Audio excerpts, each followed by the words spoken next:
Oh, Jean-Clair Todibo. Oh, Jean-Clair Todibo. Oh, Jean-Clair Todibo. Oh, Jean-Clair Todibo. What's going on, everybody? It's the Flying Pig here on Flying Pig United. I don't know why, but all my player chants I just come up with are just some sort of variation of the Robin Van Persie chant. But hey, how are we all doing tonight, guys? Thank you very much for joining us and getting in here raw for the stream. I hope you're doing well. Thank you very much for joining us and getting in here. Appreciate you. Sorry, the Hoop Man, he says I shat myself then. Sorry, guys. I do apologise, but good to see you all. Thank you very much for getting in here, everybody. How are we all doing tonight? Get yourselves in there. Thank you so much for being a part of the show tonight. We've got plenty to discuss and get into. Do us a big favour at the start of this show, though, peeps. Smash that like button. Give us a massive thumbs up if you haven't done so. Big up everybody who's popping up on the screen here. Thank you to each and every one of you legends for getting in here. Thank you so much for joining. Yes, Berber, get in there, you Don. And everybody else as well, thank you so much for joining. Yes, indeed, good to see you all. Make sure you do smash that thumbs up button at the start of this one. Give us a cheeky share around on social media as well. The tweet is pinned to the top of the live chat. Do us a massive favour and smash that like button and smash the share around somewhere, everywhere you can. Get in there, Travis. Welcome in as well, bro. And everybody else on the channel here. Rushmano. Yes, indeed. Thank you so much, guys, for joining this stream. Let's discuss it then. Jean-Clair Todibo. Potentially the next centre-back at Manchester United. Hopeful replacement for Slabby Maguire, who is likely to leave Manchester United very soon. Get in there, my son. Todibo looks like a real player. Looking forward to seeing him. We've got all the latest sort of updates and news of the evening. We always come on here around about 10 p.m. So get yourself involved by subscribing and get yourself in here daily around about this time, because that's when we're on. So plenty to discuss. Let's just stop fanning around like a fanny and get stuck into it. So obviously we know that there's talks going on today between Manchester United and West Ham. Lots and lots of discussions going ahead right now in two different player sales. So obviously Slabby Maguire is of very much a big interest from West Ham at this moment. We know that they've submitted a second bid of £30 million. We are pushing them to get a little bit more cash. It's understood around about £35 million should get the deal done from Manchester United's perspective. Get in there, my son. The Slabinator could be going to the London Stadium very, very soon, or the Olympic Stadium, whatever the hell it's called. So yeah, I still call it Upton Park, even though it's not. So there you go. But I'm set in my ways, guys. But West Ham is a good home for Slabby Maguire. It fits him down to the ground. It's the home of the Ginger Goblin David Moyes. It's also home of perennial mid-table melters West Ham. And so therefore it would be a good fit for Harry Maguire, who he himself is a perennial mid-table melter. He just happens to be playing for Manchester United, getting an absolute fortune of a wage and stinking up the gaff.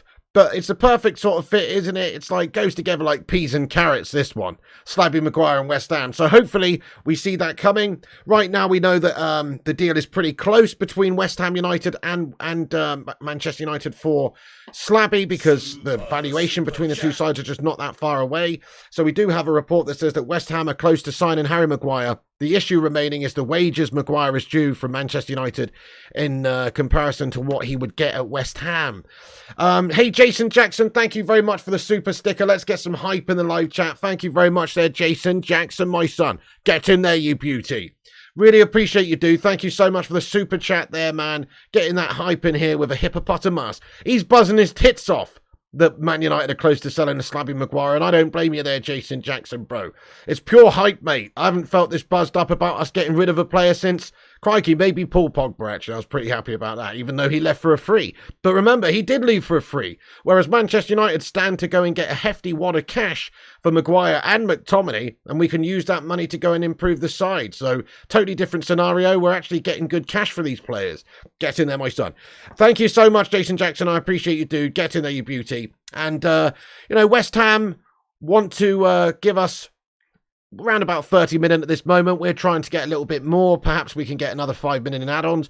But the problem area is always going to be those wages. Will West Ham be prepared to pay what we pay him? The answer to that is probably not. It's just down to whether or not United are prepared to sort of absorb that, maybe. Maybe Harry Maguire will do the noble thing and perhaps go and play at West Ham United for a little bit less money and not ask United to fulfill the difference in the remainder of his contract at United.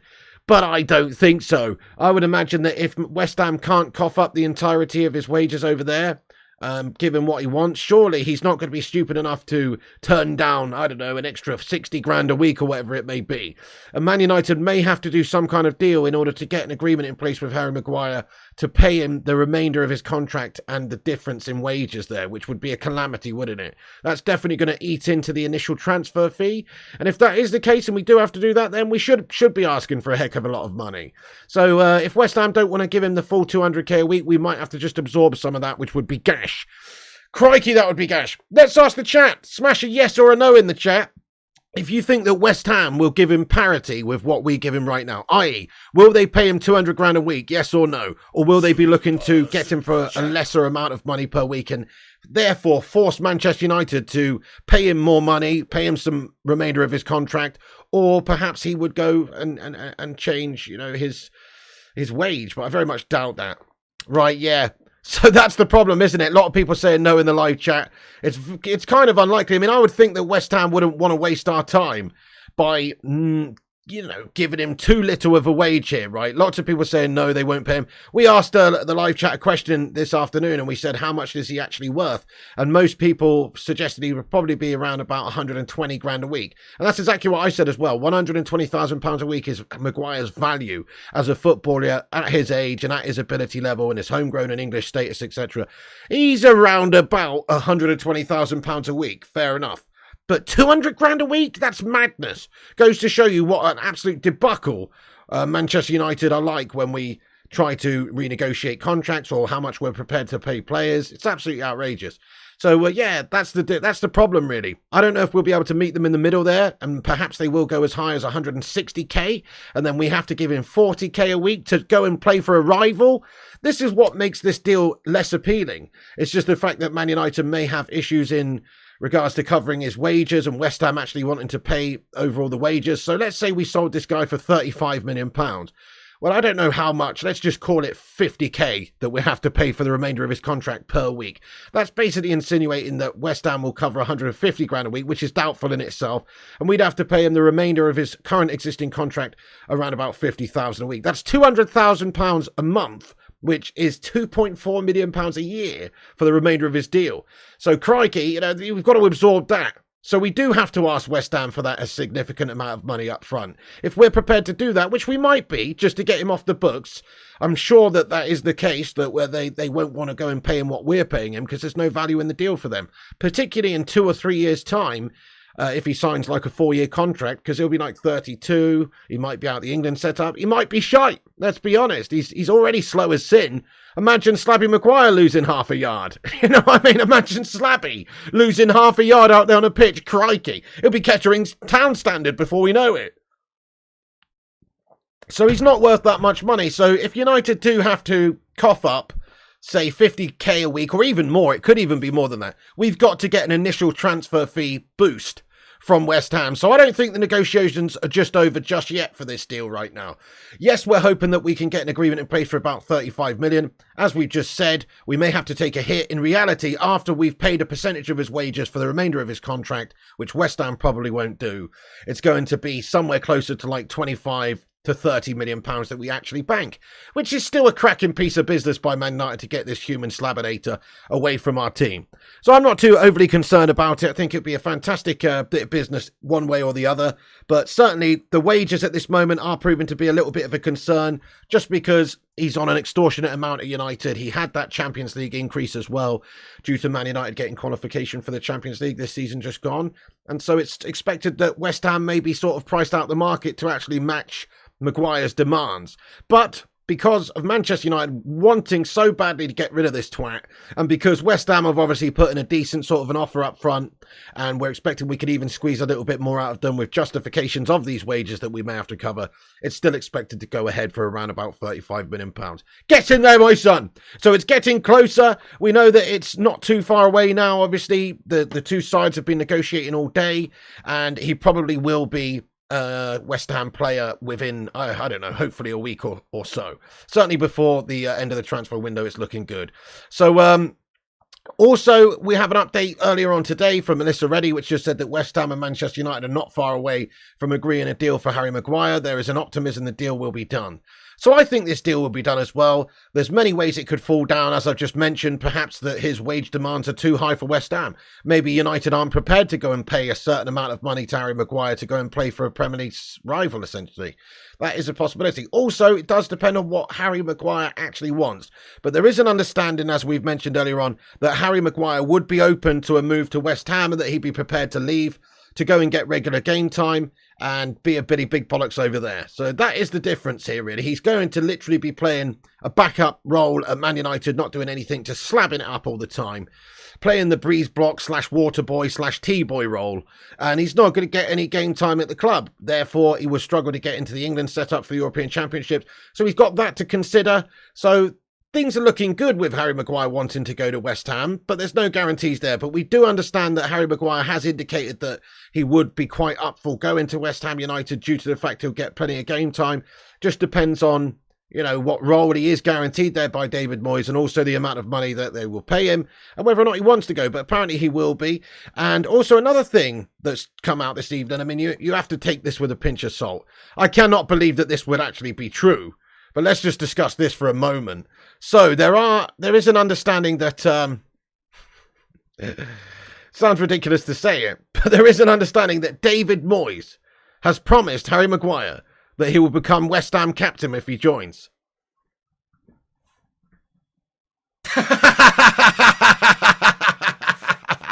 You what? There's a report that's come out this evening anyway that says that perhaps in order to make Harry Maguire want to go right, he's prepared to give him the captain's armband.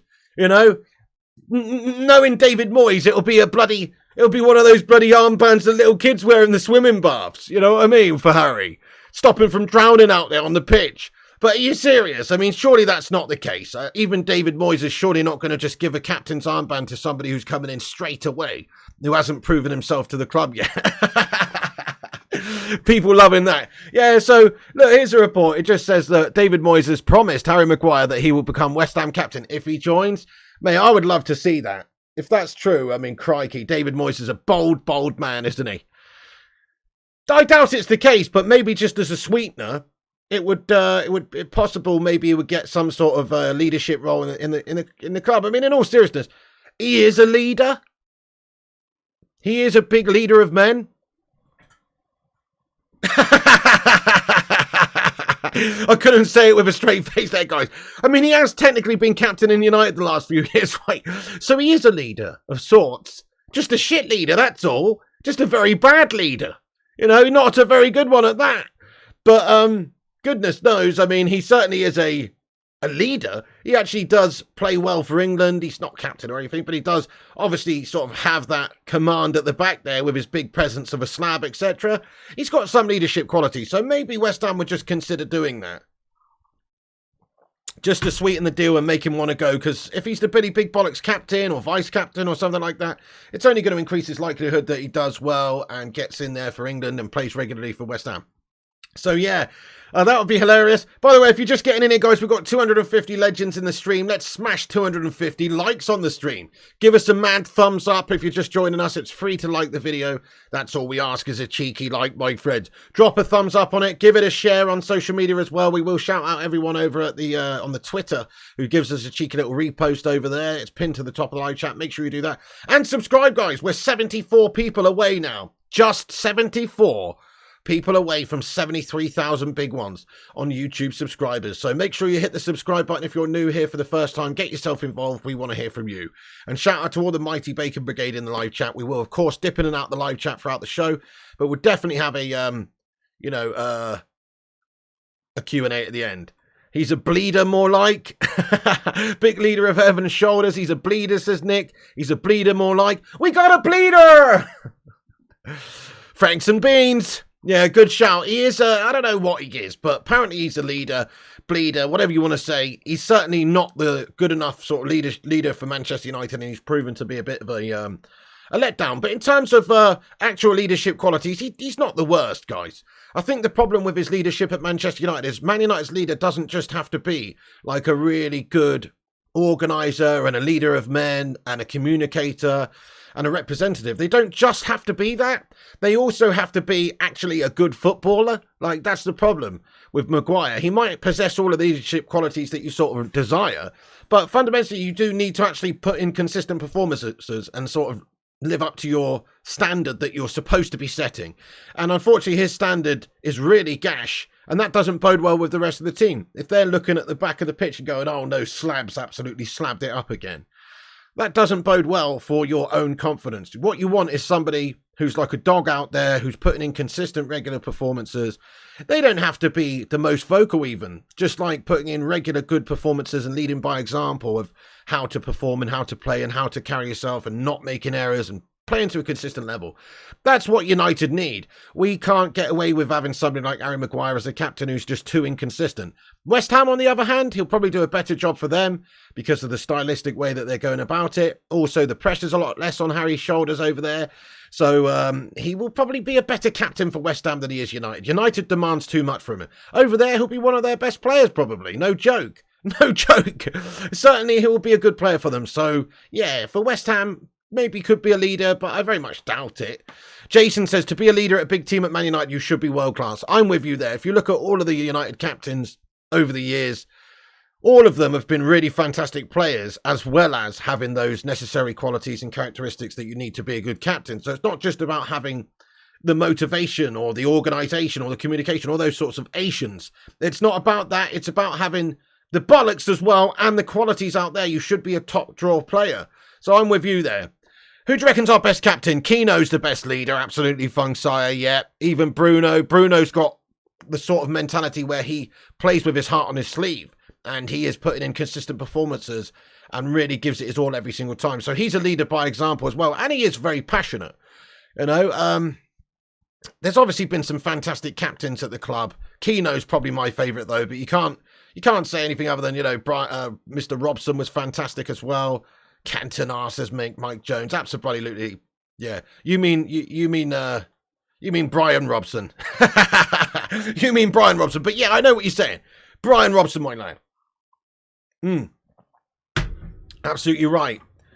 Keane's the man. Did you see that video with Roy Keane releasing the new kit? Don't buy it, by the way, guys. Hashtag Glazers out. Do not buy that new kit until these Glazer wank jobs are out of this football club. But it is quite a nice kit, even if it is some sort of gashed Liverpool FC knockoff.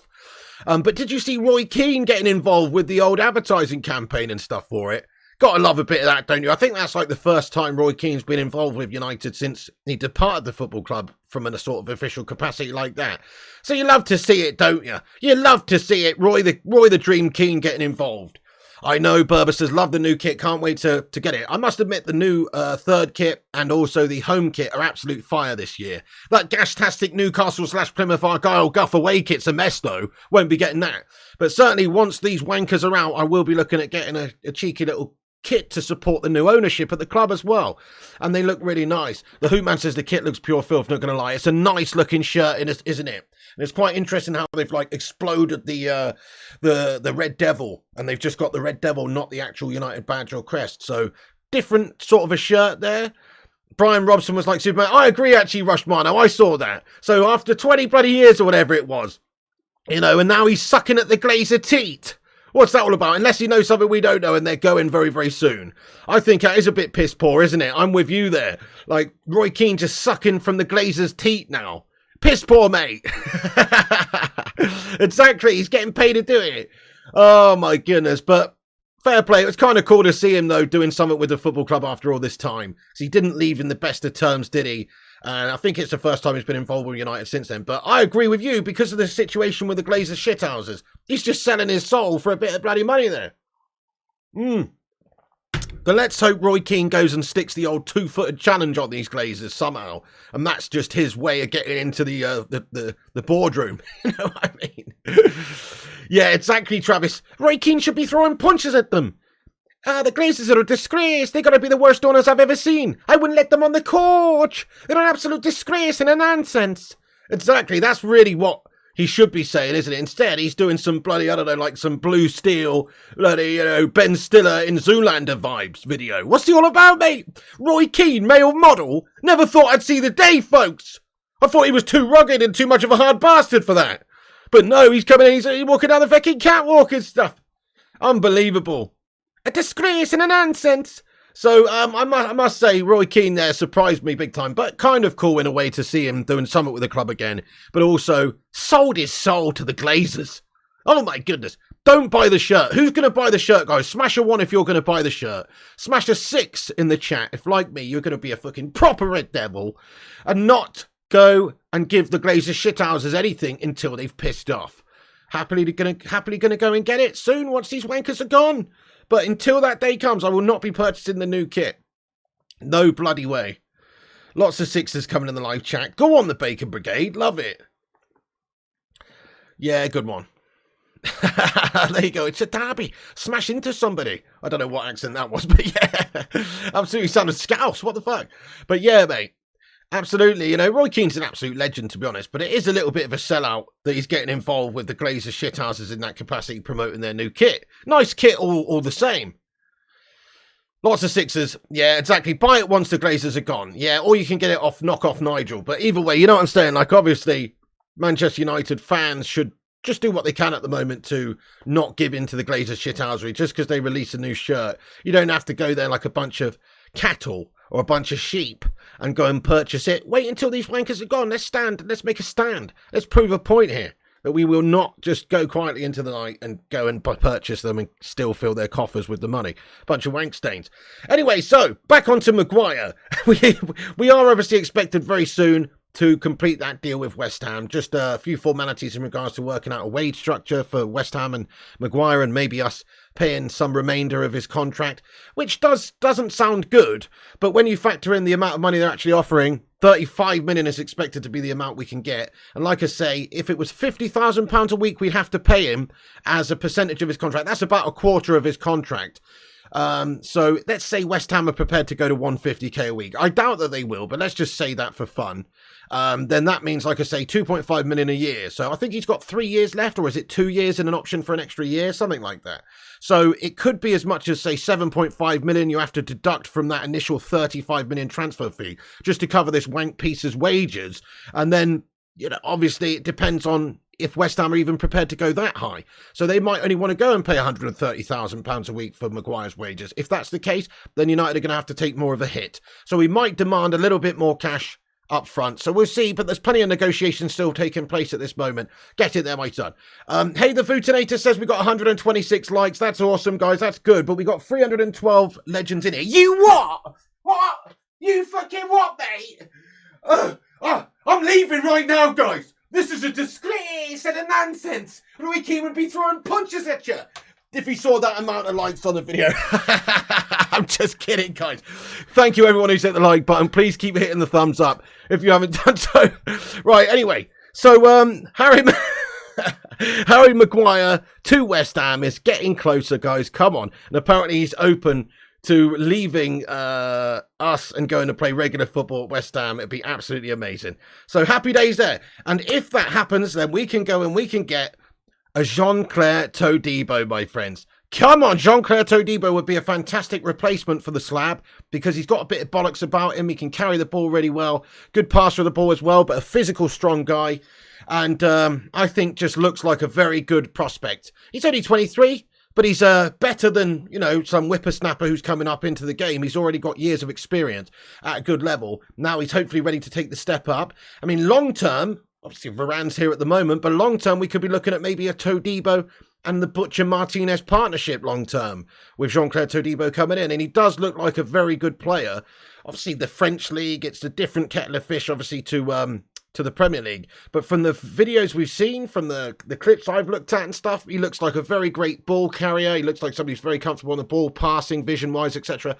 Loves the tackle, strong, physical, and nobody's slower than Harry Maguire. So I think from that perspective, he would be a better fit for what Ten Hag's trying to do.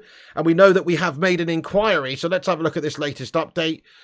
We have made an inquiry for Jean-Clair Todibo. Apparently he's United's priority sort of signing in terms of a defender if Harry Maguire is able to be sold, which is looking like very likely at this moment that Harry Maguire will be departing from United. So Todibo's in line to take over from Harry Maguire, essentially speaking there.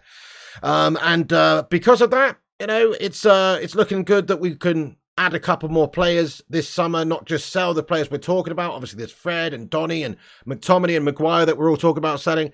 But because of the fact that Todibo's being lined up, and we know Sofian Amrabat's lined up, we're expecting at least a couple more incoming players this summer, which is obviously great news.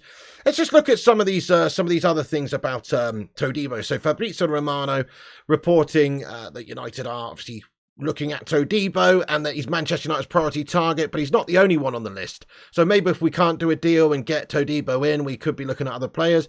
But we revealed a couple of days ago, obviously, that we already have contacts with the player and his representatives, and that's already taken place. So that tells you a story, really. Tells you that Ten Hag is very interested in Todibo and would like to bring him in if we can get rid of Maguire. We're not fanning around. It does look like we have to sell players and guarantee these players won't be here taking up the wages and the squad places. But once these guys are gone, we're going to be going to try and get some of these replacements. So that's brilliant. Also, Fabrizio just elaborating on it a little bit with some more information on it. And he just said that Manchester United had contacts to be informed of the conditions of the Jean-Clair Todibo deal. There is no bid or talks at this stage, but the option could only be activated if Harry Maguire leaves Man United and Juventus already left the race. So he said that yesterday. And then today, as I mentioned, he also said that, you know, we have actually had initial contacts and that's now underway. And he's obviously very much a target for Manchester United if we can sell Maguire, which is a bit of a big if at this moment. So brilliant news there, guys. We're working on Jean-Clair Todibo. Let's have a look at some of Jean-Clair Todibo's stats, guys. So this is quite interesting. So I saw this earlier from Statman Dave, and it's just a little bit of an update on some of his stats here.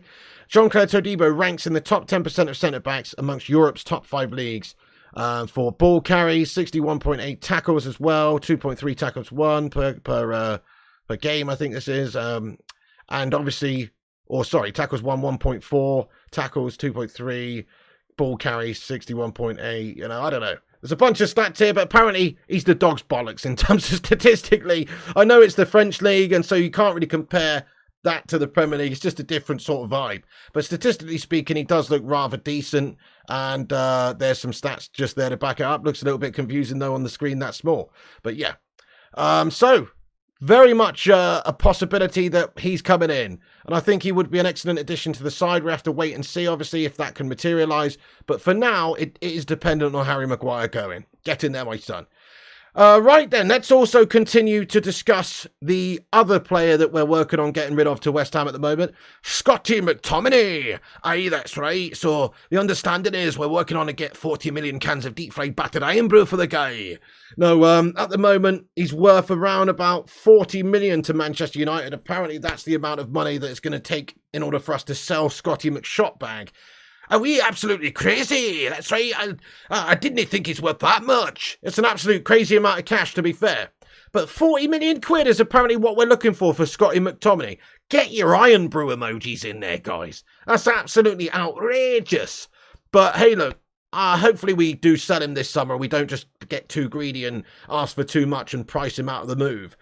Somewhere in the middle, maybe £35 million sounds like a good amount of cash to pay to send this guy off to West Ham, and that's a reasonable sort of offer for them as well. That means that they'd be essentially buying both of our players, Maguire and McTominay, for 70 million, which I'm sure all of us can live with and think is a pretty decent deal for us. And it's not an extortionate deal for them either, depending on which way you look at it. But certainly McTominay is worth a little bit more than Maguire, I suppose, because of his age and the lesser wages. So for that reason, yes, I would ask for 40 million. Why not ask for 40 million, even 45 million? Let's get the negotiations going.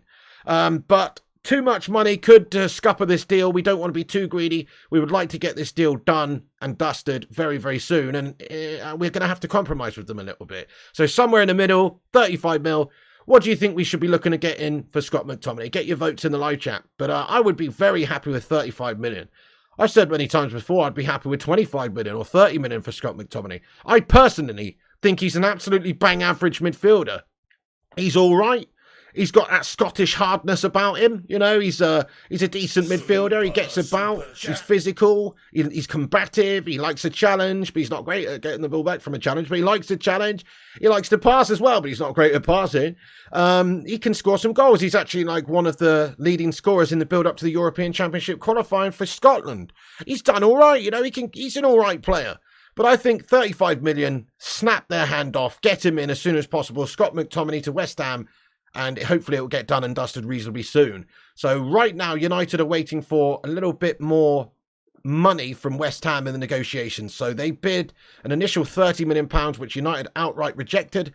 And then after that, we're looking for more money. We're expected to be negotiating up to £45 million. That's what we want. That's not what we'll get, but that's what we want. So somewhere in the middle, maybe we can get 35 million, maybe we can get 37.5. Either way, it's a good deal for Manchester United, and he will go on and probably be quite a decent player for West Ham as well. We've got a super chat here from Vincent Demise. Thank you, Vincent. Let's get some love in the chat there for Vincent. Thank you, bro. He says, I told you Harry would be gone. Erik ten Hag is implementing his Ajax style, but with turbo transition. It's turbo time! Therefore, he wants players with speed and ball progression. Damn right, bud. The only ball progression Harry Maguire's got is when he's got his hand down his slacks in bed at night, mate. That's the only ball progression he's got, my son. Absolutely right, lad. I completely agree with you. He wants players who are able to carry the ball well and transition well and not give the ball away every bloody 2 minutes like Slabo does. I mean, Slabo can play it out from the back, but we saw in that error he made the other day in the last game, crikey, he's also got a bit of a vision issue. He needs to go to Vision Express, that guy, doesn't he? Definitely.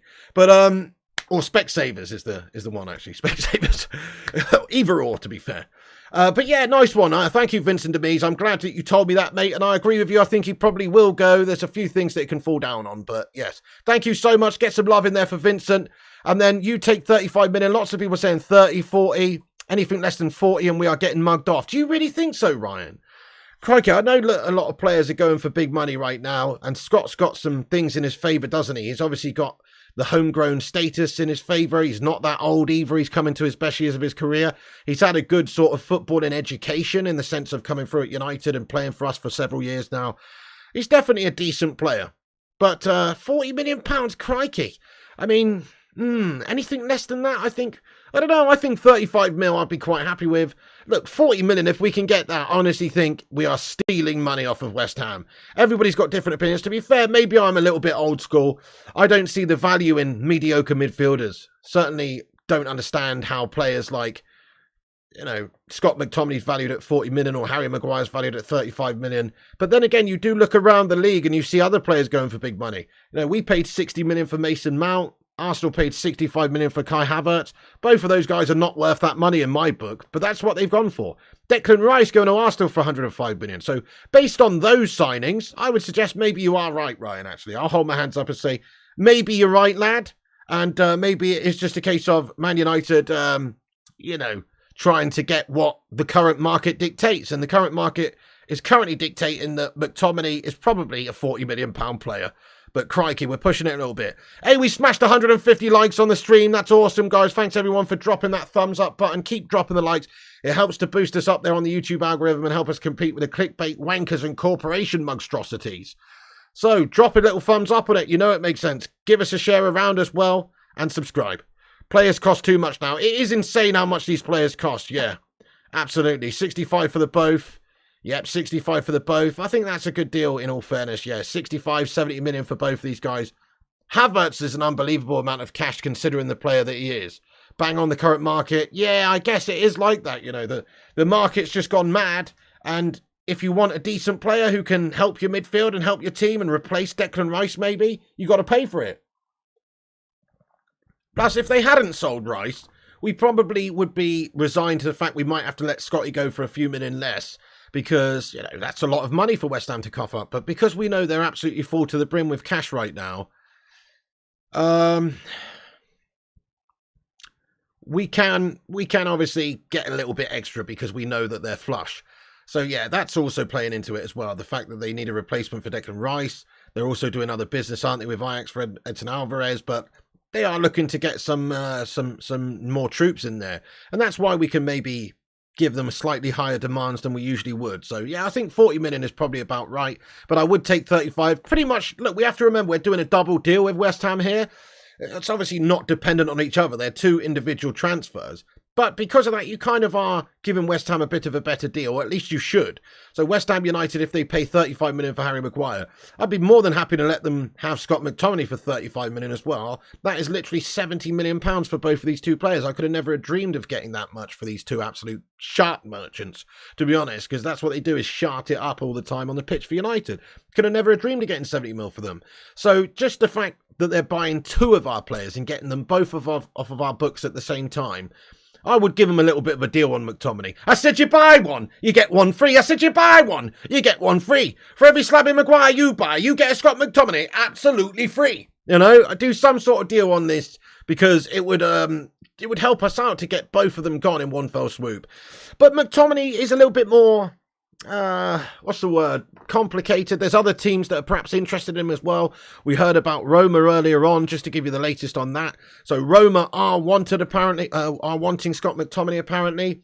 If Nemanja Matic goes to Stade de Rennes, they're in negotiations right now to try and take him on. He's got a year left there at Roma, and he may well be going there because he wants to sign a couple of year contract, and Roma don't want to do that right now and extend. So he's thinking about leaving. And if Stade de Rennes can come up with some sort of a deal with Roma and Nemanja Matic, then they will be in the market for another midfielder. And so Scotty McTominay might fit the bill there. Jose Mourinho's understood to be a fan, an admirer, and he may be keen on bringing Scotty over there to Roma. So that could push up the price.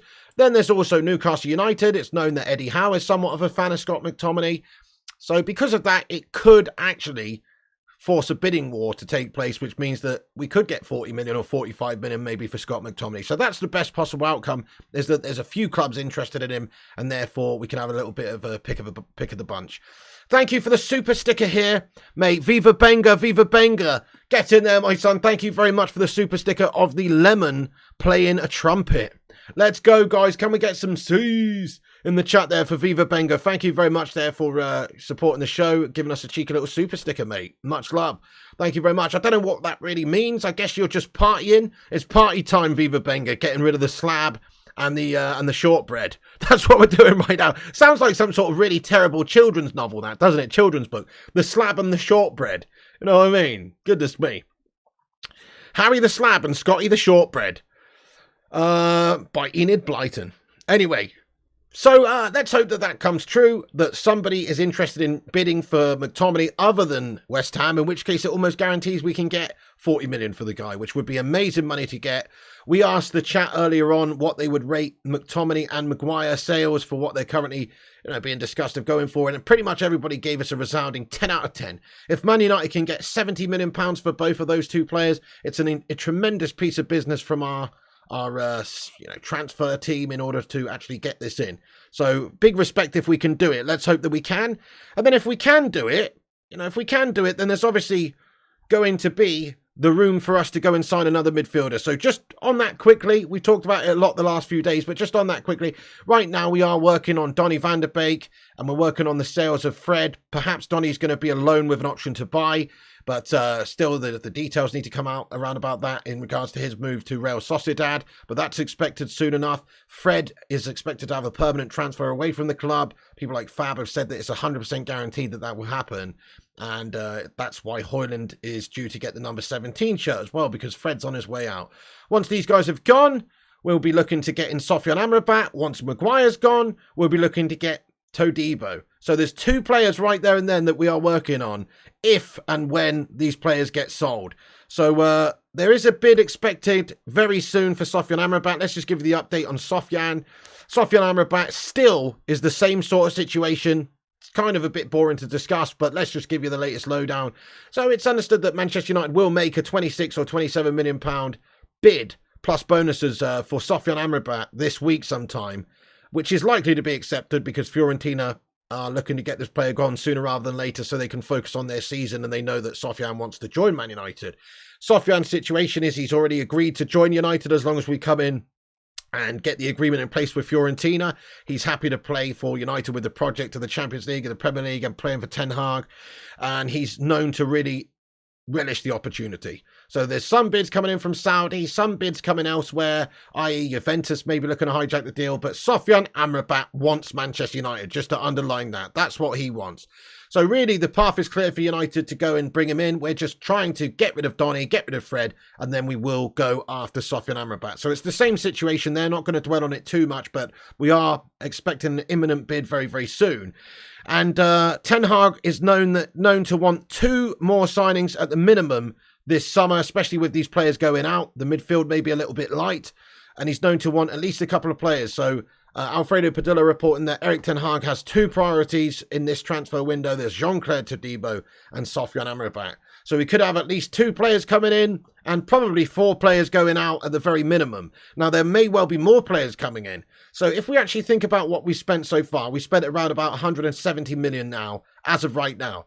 Now, if we were to go and sign Todibo and Sofyan Amrabat, don't know the exact figures, but let's say another 60 million or 50 million pounds. Let's just say 50 million pounds. That takes our spending up to 220 million pounds, essentially, this window. Heck of a lot of investment.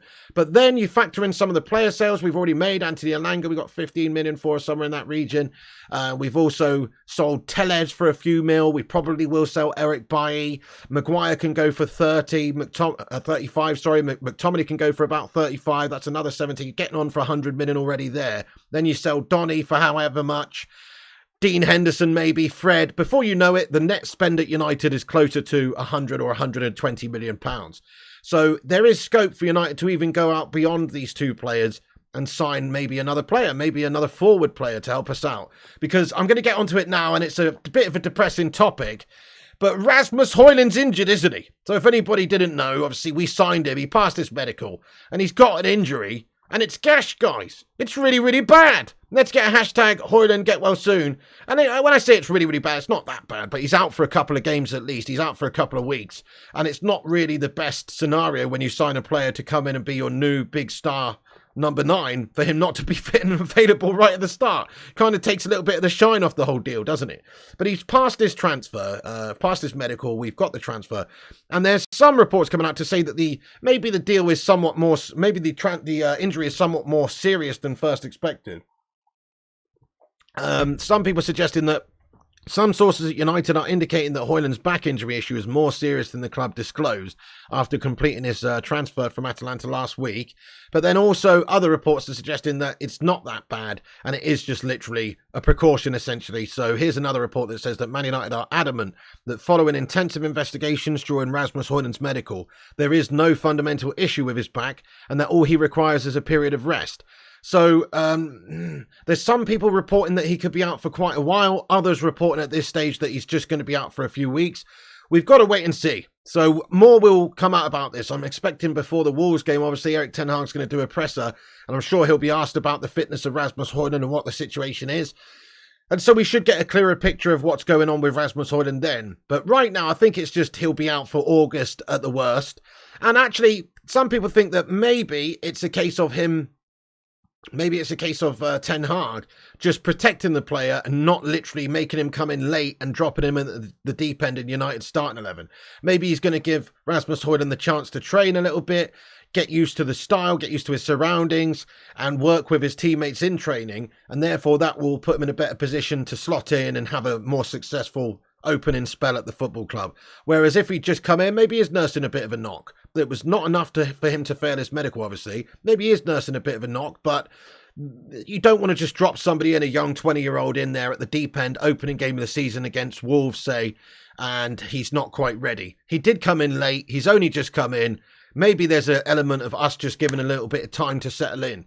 But there are reports far and wide saying that we maybe have this player nursing a bit more of a serious back injury.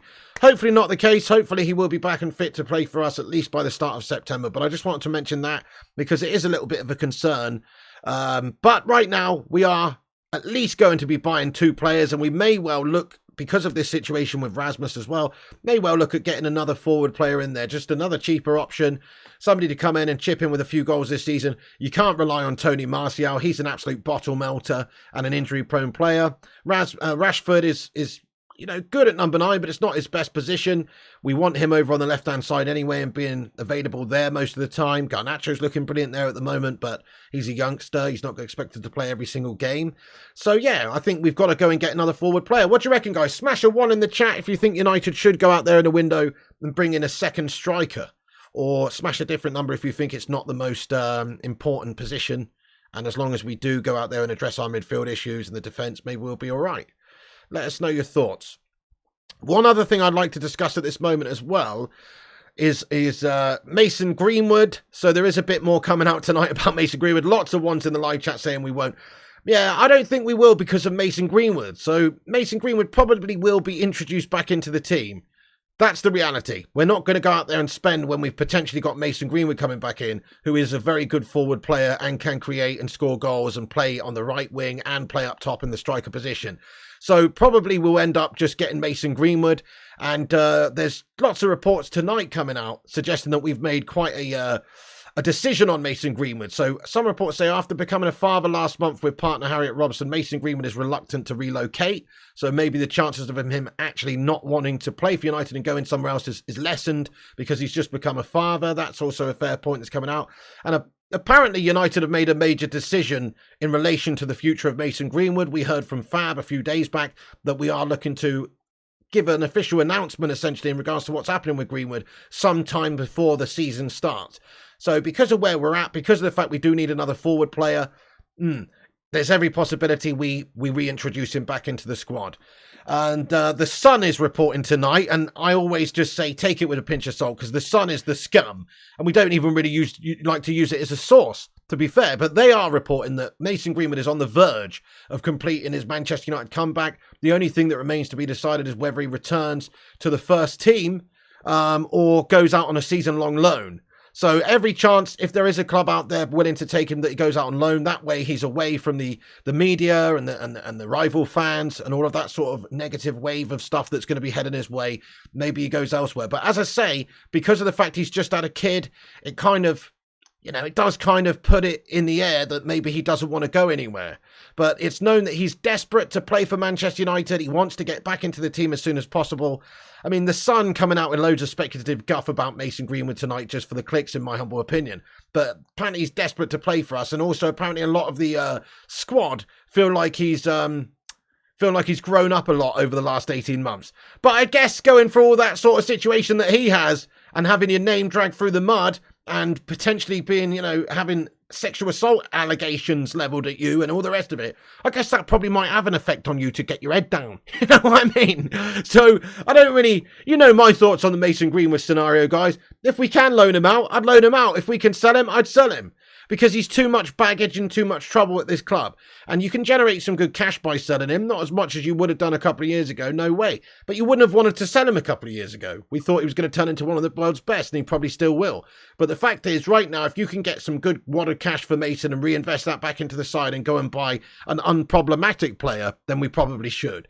And same with a loan. If we can loan him out, then that takes the emphasis away from Manchester United and takes the PR shitstorm away from us for a while. Let's say he goes and plays for a rival Prem side, or I doubt that would happen, but let's say maybe an Italy side, an Italian side, maybe we'll see Mason Greenwood revitalise his career and people can forget about this. He has to deal with all the shit that's coming his way at some point. We've already said that we think maybe the best thing for him to do would be to have a public interview, to talk openly, maybe even him and his partner do an interview with somebody and address this whole situation and let the public know exactly what's going on. And maybe just then, that would go some way to repairing all the damage that has been done right here. If we can actually hear from the horse's mouth what's gone on and what's supposedly happened and what's alleged and all the rest of it. But if they're not prepared to do that, then there's not much repair that's going to take place, I don't think, magically. So let's ask the chat, though. What would you do? Would you keep him around the club, which is what I think is going to happen, by the way? Would you loan him out, or would you sell the guy? Let's have a little... or terminate even. Let's have a little vote in the live chat.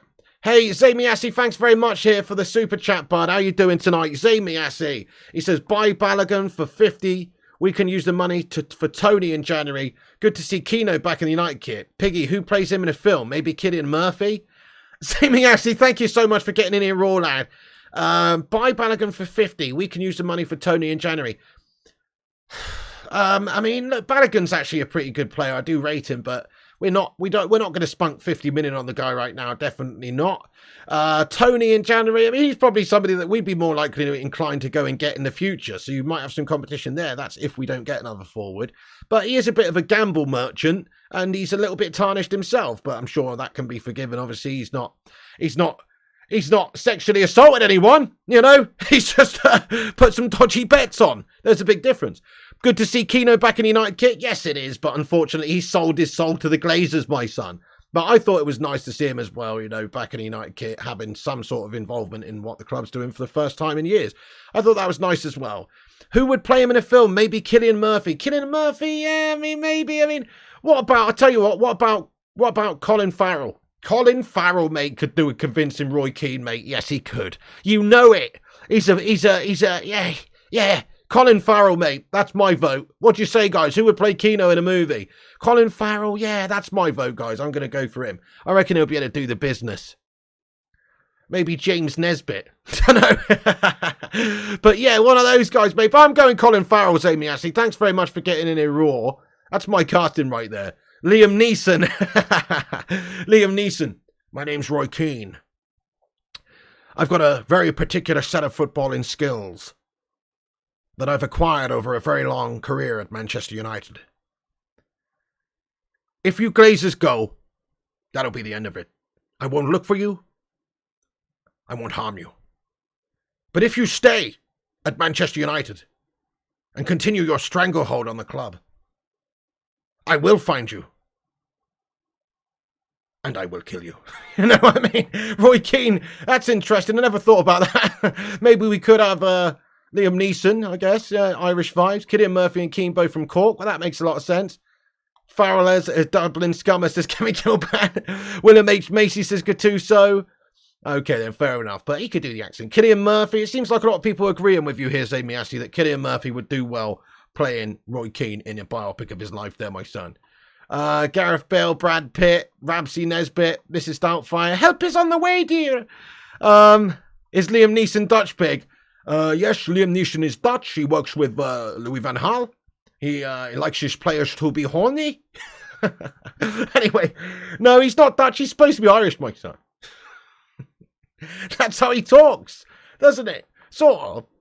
Daniel Day-Lewis, he could do it. He could be anybody. Daniel Day-Lewis could be anybody. Sean Bean, interesting. Sean Bean's from Sheffield, though. Can he do a convincing Irish accent? I don't know. He'd be more suited to playing Harry Maguire in a biopic of his life, wouldn't he? Anyway, so, good stuff. Well, yeah, nice one. Thanks very much for your random comment there, Zane. It brought a little bit of entertainment to this chat. But Mason Greenwood, anyway, folks, we were talking about Mason. There's an expected that there'll be a major decision from the football club very, very soon. Like I say, after he's become a father, maybe he doesn't want to go out. We had a little vote a minute ago in the live chat, and this is what most of the people said. So if I just get it up on the screen. Mark says Greenwood's the only English player under 23 nominated for Golden Boy multiple times back-to-back. Fair enough. Yeah, he's also been nominated for the Very Naughty Boy award as well, though. That's the problem with him, bud. He's got baggage, my son. He's got baggage, lad. He's got more baggage than a weekly shop at Aldi, my son. Keno. Anyway, hang on. Where's everybody's votes in? Let me find. 100% keep, says Paul. Keep, says Larry. Get rid, says Les. 169 likes, guys. We did it. Keep smashing the thumbs up. So if you're just joining us, we've got to get to 200 likes, guys. Drop a little thumbs up on the stream, and that'll be awesome. And subscribe, guys. 75 people away now from the big 73k. Get rid, not worth the baggage, says Jason. Yeah, exactly. Loan out, says Bellies. Sell, says Alan. Sell, keep. I mean, it's quite split. Loan to Italy, get rid, sell. It's quite split, I'm not going to lie. It is very, very split in the chat. And that's the problem with Mason Greenwood, is he's a very polarising character with what's happening at the moment. He just is. Also, there's a source on Mason Greenwood here that says that Mason's working harder than ever on the training pitch. He's desperate to return to the side as soon as possible and wants to put the last 18 months behind him. Oh, I bet he does. Talks about his future are in the final phase, and the players and the manager are behind him. The only thing that remains to be decided is whether he returns to first team action or goes out on a season-long loan. So maybe the season-long loan makes the most sense. By the way, West Ham turning their attentions, looking like they are going to get It's James Ward-Prowse from Southampton. Look at this new report, guys. Let me pop this up on the screen. So it's all kicking off with West Ham. So they've gone from doing absolutely piss all no business to maybe doing a good few bits of deals with Edson Alvarez and also now Harry Maguire and potentially Scott McTominay. But does this mean, what does this mean, guys? Does this mean maybe they are not going to pay what Manchester United are demanding for Scott McTominay if they've already signed Alvarez and are potentially signing James Ward-Prowse as well? So let me pop this up on the screen. This is from David Ornstein this evening, just breaking news that's come out. We've got an exclusive report from David Ornstein. Here it is in the top right-hand corner. And you can see, exclusive, West Ham working to conclude the deal to sign James Ward-Prowse from Southampton as soon as possible. The Saints are keen for the 28-year-old to face Norwich on Saturday, but now an increasing likelihood it will be his final game for boyhood club. Wow. Crikey. I mean, I don't know what that really insinuates. I kind of think that means maybe they're just out of the McTominay transfer. Maybe they were prepared to pay 30 million because United have asked a bit much. I don't know. Maybe they've turned their attentions elsewhere. They've already, in the process of obviously getting that Edson Alvarez, I think that might even be more or less complete from what I've heard. So West Ham working to conclude the deal to sign James Ward-Prowse. He had a medical today, didn't he, Alvarez? So that's another midfielder. And if they're working on James Ward-Prowse as well, crikey, I mean, that does sound like maybe there won't be that much need for Scott McTominay to go in there now. And that's a big chunk of change. He might want both. Yeah. Mike Jones says he might want both. Maybe he does want both. Maybe he's just spreading his bets. Maybe he's reinvesting that 105 million that they got from Declan Rice into a host of players. Because let's face it, they can get Ward-Prowse, they can get McTominay, they can get Alvarez, and they can get Maguire for approximately that amount of money. And then they've still got all that money coming in from the Premier League TV rights deals and stuff like that to make a very profitable season for them. So maybe he'll just be spreading the bets there and getting a few different midfielders in. Well, I don't know, though. I mean, this is an exclusive from Ornstein that says that West Ham working to conclude the deal to sign James Ward-Prowse from Southampton as soon as possible. Doesn't mean that it will happen. It just means that they're trying to do it. This is a bit of a bombshell this evening, not gonna lie, folks. Bit of a bombshell. What do you reckon? Do you think that means that West Ham now leave Scott McTominay, or they still go for him? Let's get a go or a leave in the live chat. Have a vote. Interactive channel. Get your thoughts and opinions in. Do they still have a go, or do they leave Scott McTominay now at United? Let's hear your thoughts. I mean, it might not mean that he's not going anywhere, because as I say, there's other teams interested in him. Go, says Les. Leave, Scotty. Go, leave, go, leave. Oh, that'd be so shit if we've been too greedy asking for too much money for Scott McTominay and we bottled the sale. Could you imagine? That'd be absolutely fucking awful, guys. No. Listen, I hope that this, doesn't materialise. I really hope that Man United sell McTominay to these guys. Crikey, I know they've probably got a lot of money to spend, though. United price McAverage out of a move. I fear that that's the case, Rushmano. We've apparently demanded £45 million for the bloody shortbread lover. Can you believe that amount of money for Scott McTominay? He's bloody crap, isn't he? Let's be honest, he's McAverage. He's actually bang average. So, 45 million, crikey, that money can be better spent elsewhere. It just can. If I was the manager of West Ham, I wouldn't be spunking that allocation of money on Scott McTominay, to be fair. Maybe 35 million, but they've already bid 30, which was rejected. So now we're playing the risky game of pricing Scotty McTominay out of the move. So there were some thoughts that, obviously, Ten Hag likes McTominay and he didn't want him to necessarily go, especially with Donny and Fred about to be sold, unless there was a decent offer that came in. So maybe Ten Hag values him at more money than that. But essentially I don't, and I don't think a lot of people do. I think we'd have probably accepted 30 or 35 million for him. Especially when they're offering 35 mil for Maguire or 30 million for Maguire, like in a double deal. Maybe we've priced him out of the move. I really hope that's not the case. But if United do end up just wrecking this deal for Scott McTominay, it's a bit of a calamity piece of business. It's a real calamity piece of business if that's the case. But they've still got a lot of money, I suppose, like we've mentioned. All that money from Declan Rice, all the TV rights, Premier League money that each club gets at the beginning of the year. They've got a lot of cash to play with this summer, West Ham. So they've spent quite a bit on the Alvarez deal. Obviously, West Ham are looking for Maguire at 30 or 35 million as well. If they get this guy, of course, James Ward-Prowse, don't know how much really that would be, but who knows how much he's going to be going there for. But I think maybe United just being a little bit too greedy here. Can't lie. I think it's just a little bit too greedy for us. 65 for both. Again, this could just be some sort of spin from the football club, some sort of PR guff in order to perhaps make it seem like, they are prepared to go and look elsewhere. That's something we have to remember as well. So just because they are close or, trying to get a deal done for James Ward-Prowse at this moment doesn't necessarily mean that they won't get Scott McTominay. And it doesn't necessarily mean that they will get James Ward-Prowse. It just means that it's out there in the media and that they've tried to do this. And maybe it's a backup option in case the McTominay deal doesn't materialise and United are asking for too much. But also maybe it's just designed to try and put a little bit of pressure on United to accept 35 million or to accept a little bit less rather than be so greedy and ask for 45 mil. So you have to remember that as well. This doesn't necessarily mean that McTominay deal's dead in the water, but with Alvarez coming in from Ajax and potentially James Ward-Prowse, if that happens, it does mean that the likeliness of Scott McTominay going to West Ham does decrease. So big shame there if it's the case. Big shame if that's the case and we've wrecked this deal. Hey, Jamsa Highlights, how you doing, Jamsa? Great to see you, my son. He says, West Ham want Gallagher from us as well. Right, fair enough, but apparently don't you want like 60 mil, 50 mil for Gallagher? I mean, that's crazy money. That's absolute crazy money if that's the case. So how much do you want, Jamsa, for him? I've heard it's quite a lot, and I don't know if they'd be prepared to pay that. Yeah, Rashi says West Ham want value for money. McAverage is just too much. Spot on, agree with you. Like I've said many times. I mean, I would have, so personally, I would have accepted, I'm no financial, expert here, and I know and neither should I be, because I'd have accepted 20 mil for Maguire.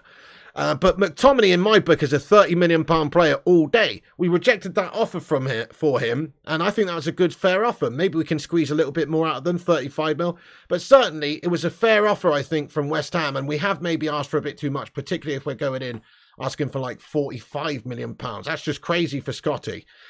Dharmesh Chef from Sky Sports this evening is also just reiterating the same news. He says that West Ham are confident that they can sign Saints FC captain James Ward-Prowse. West Ham walked away after having a bid worth 30 million rejected, but since then, a breakthrough. West Ham encouraged by the player's desire to join and personal terms not expected to be a problem. So Dharmesh Chef just suggesting that, they've maybe upped their offer to Saints for 30 million plus, because they see better value in the deal there, and we've asked for too much money and it's too high of a price. Crikey, that is very depressing if it's true, guys. If that Scott McTominay deal's dead in the water with West Ham, we've done ourselves dirty. And we've left ourselves in a position where we could have got good money for a player who is surplus. And it's just crap. McCrapperage. He's rubbish. The fact that we could have sold him, and if we don't, we've had a nightmare. But like I say, there's still other teams potentially interested in bringing him in. Maybe Newcastle, maybe Roma.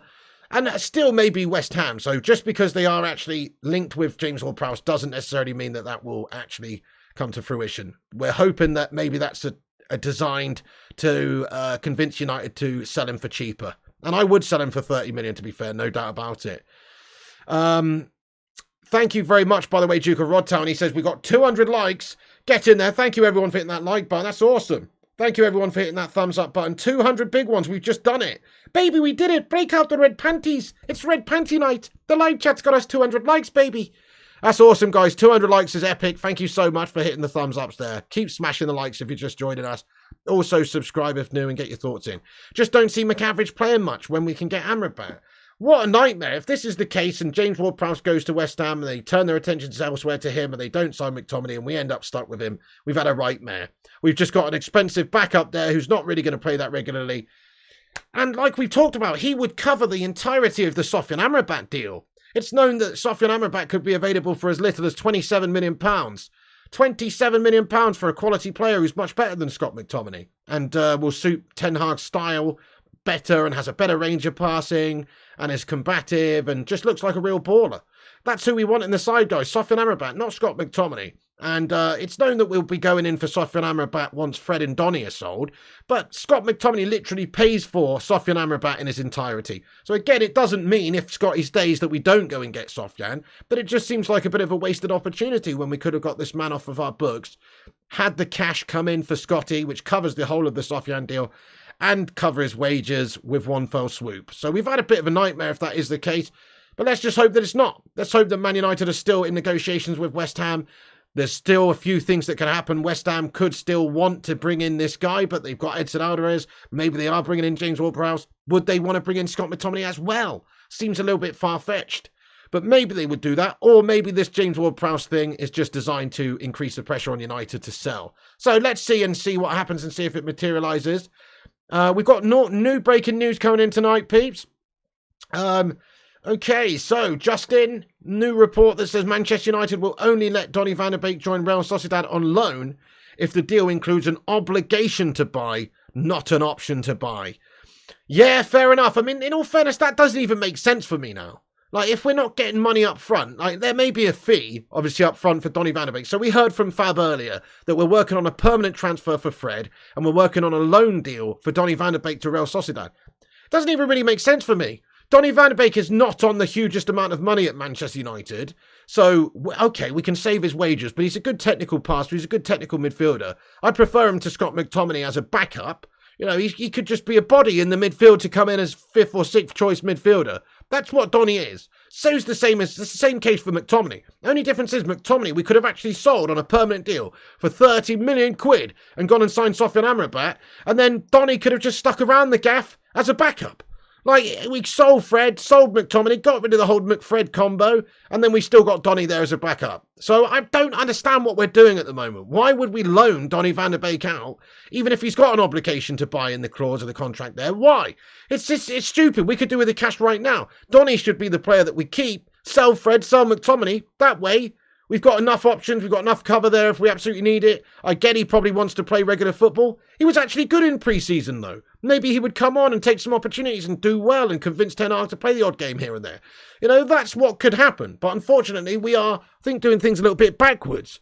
Why would we even want to let him go out on loan? It's madness. Let's ask the live chat. Donny van de Beek, keep, loan or sell? Keep, loan or sell? What are you saying? Keep, loan or sell, Donny? I say, buddy, keep him now. If we can only get a... If we could only get a loan with an obligation to buy right now, I'd sell Scotty, sell Fred, keep Donny. What's the problem? Makes sense, little bit of squad depth. What's wrong with that? Sell permanently, says Nas. Keep, says Stephen. Keep, says Alan. Sounds like Sociedad wants to try before you buy. Being cautious. Yeah, I mean, fair enough. I mean, he has not lived up to it last couple of years. It's not really his fault, though. He's just not really had that many chances. Sell, says Palmer.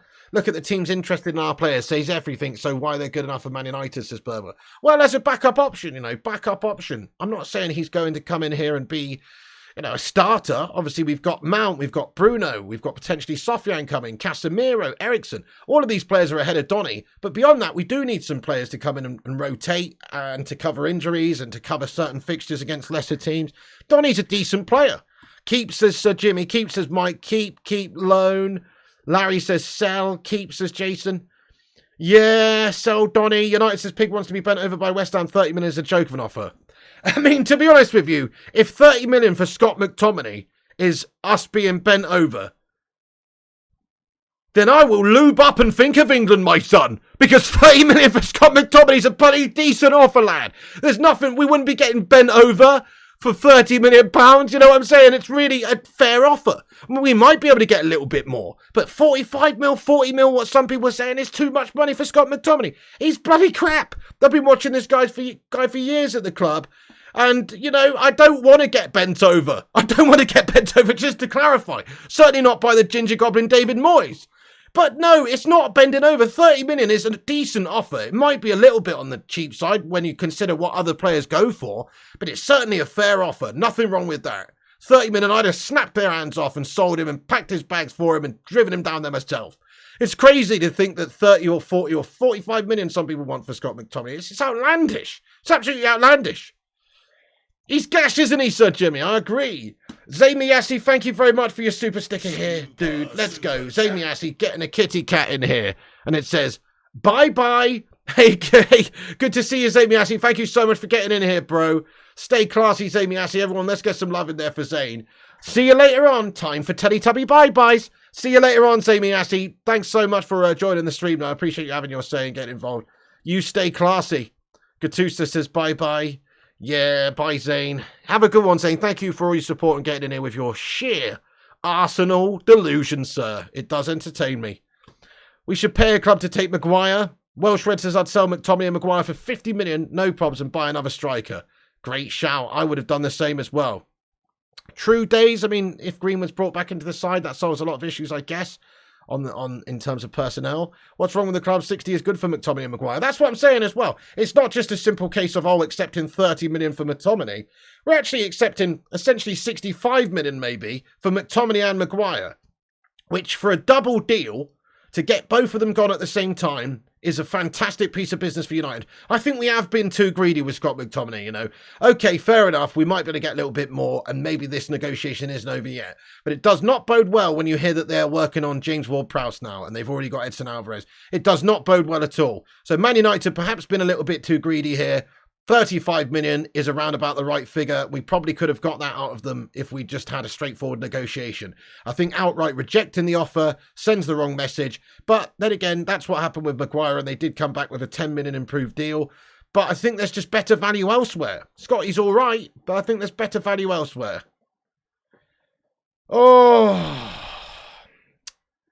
Okay then. So let's just get into the rest of the stuff that we've got then, guys. Thank you everyone who's in here. Keep smashing those likes, and we are going to have a Q&A in a few minutes time and get all of your opinions read out. Also, give us a retweet. The tweets pinned to the top of the chat. We'll shout out everyone who does that in a minute. Let me just discuss everything we've discussed so far in this video, give you a quick rundown for anybody who's just joining us, and let you know the latest if you've only just got in the stream. So to start the show off with, we were talking about the talks ongoing for McTominay and Maguire with West Ham today.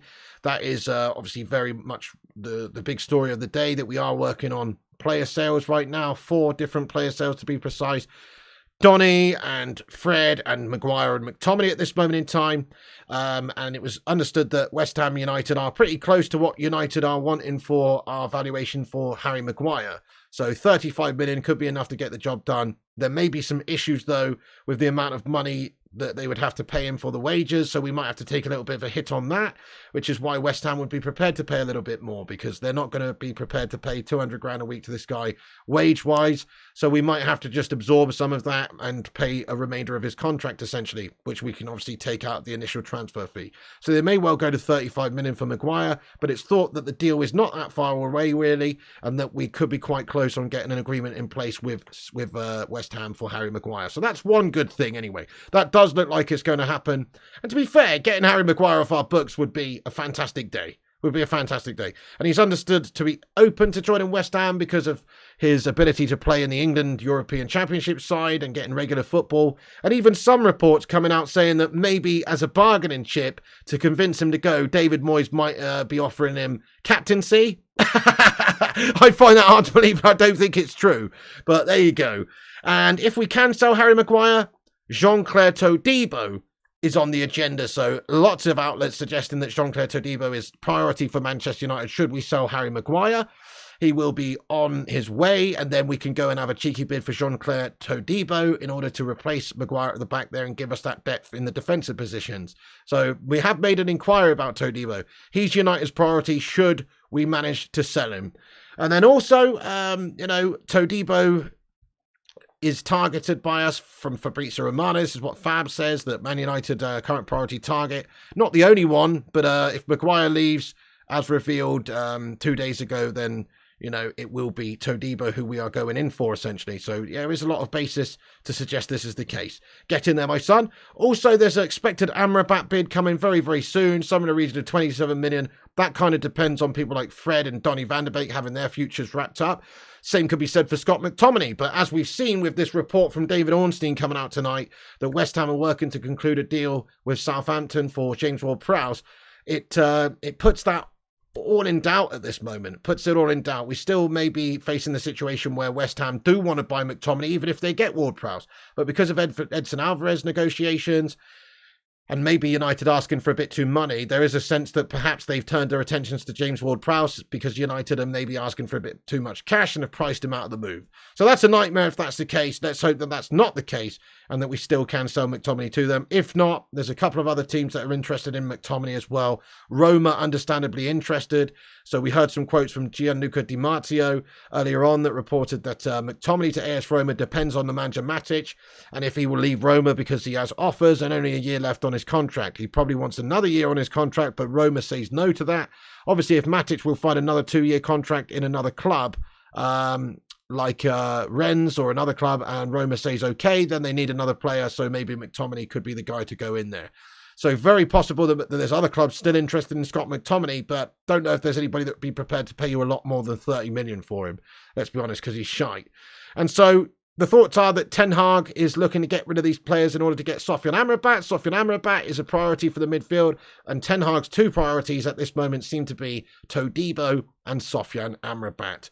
Get in there, my son. Also, let's talk about the injury to Højlund a little bit. So there are some reports that saying he could be out as much as 6 weeks, this guy, with a back injury, but I don't necessarily believe them. I think it may be just some guff coming out from the media tonight to put the frighteners up United, so we click on them and give them a couple of pennies. Sounds like guff to me. I hope that that's not the case. Hopefully Manchester United are, going to have this guy available at least by the start of September.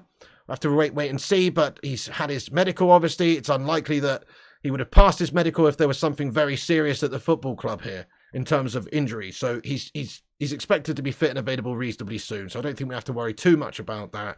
And his back injury is understood to be not too serious at this stage.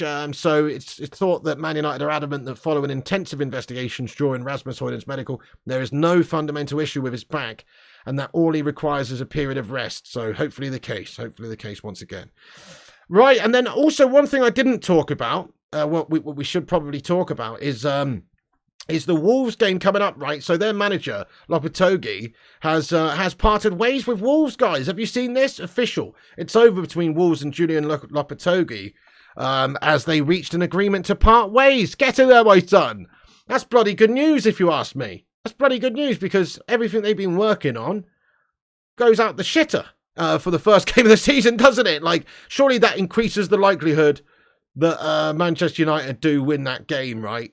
So, what you would think? Boomy says new manager bounce. Yeah, that's also a possibility. If they get a new manager in there, I guess it's possible that it might actually help them. But usually you would think that they'll be all over the place, because it's only less than a week away now that we're playing Wolves. So you would think they might be all over the place. I don't know. Who knows? It could work both ways, I suppose. But I think it's probably a good piece of news for Manchester United that they've obviously parted ways and we've got them first game of the season. Gary O'Neill, exactly, Gary O'Neill. So there we go. So I don't think we've got too much to worry about in that Wolves game anyway. Gary Neal's taken over, yes. So interesting. Well, obviously, it's interesting. I don't know if there'll be too much of a manager bounce. Surely they're going to have to fundamentally work on a lot of things and they're not going to have that much time to do it. So I think it's very good timing for Man United for the Wolves game anyway. Lovely stuff. Okay, right. Well, I'm going to get into the live chat for a bit of a Q&A, everybody. Thank you all for being here. Also, Mason Greenwood news is expected soon. I forgot to mention that. So that's come out this evening. Lots of reports saying that the Mason Greenwood situation should be announced reasonably soon by United, sometime before the start of the season. It's imminently expected within the next few days, in fact. So we'll see what happens with Mason. But as of right now, he's obviously still in a bit of no man's land right now as to his future. Let's get stuck into the Q&A, guys. Thanks, everyone, for joining us and having your say throughout. Really appreciate it. Also, drop a like, hit the subscribe, smash the share around on social media as well.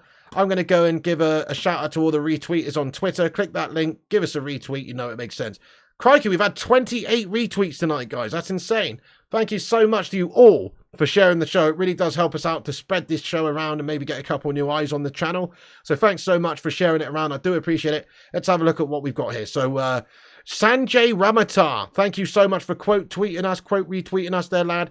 27 other reposts as well. Thank you so much to each and every one of you guys. Aaron Homeyard, ADV, Richard Westerpack, transfers_UTD. By the way, Rushmano, check out transfers_UTD on Twitter, guys. Look, he's only 2 subscribers, or 2 followers, I should say, away from getting to 5,000 followers on Twitter. Great United source. There's his link in the live chat. Go and give him a follow on Twitter, everyone. Transfers_UTD is my transfer guru as well. And he's a thoroughly bloody nice bloke. So go give him a follow. He's 2 followers away from 5k. Help him out.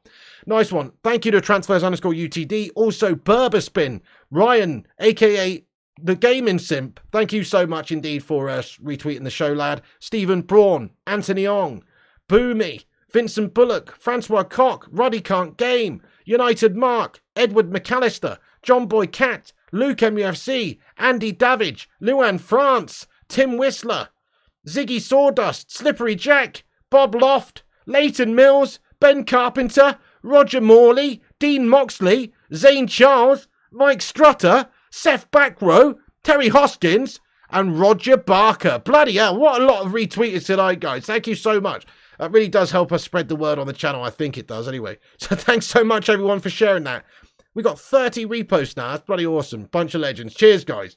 Each and every one of you who took the time to do that, thank you so much. Shout out to you, legends. Right, then I'm going to have a Q&A with you, legends, for 5 or 10 minutes. Get your thoughts in about anything we've discussed and have your say. Oh, yes. Get in there, my son. Extra piggy, you are.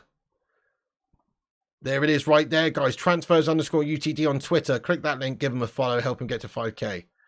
Yeah, brilliant retweets tonight from everyone. Thanks so much. Ben Dawes says, Pig, serious question. Why do United fans blame the Glazers for everything? They invest way more into the club than most of the other clubs in the world.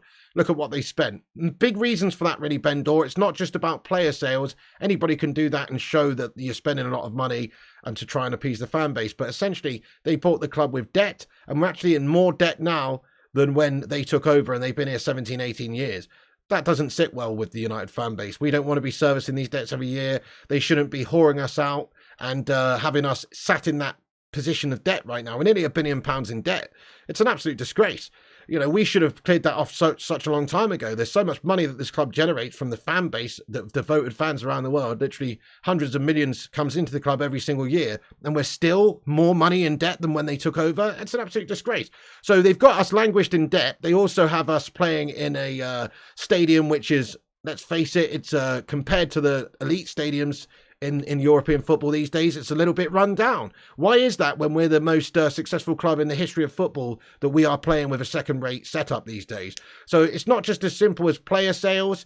They haven't put any of their own money into Manchester United. They've just used money that Manchester United have generated to keep it going, to keep that commercial revenue coming.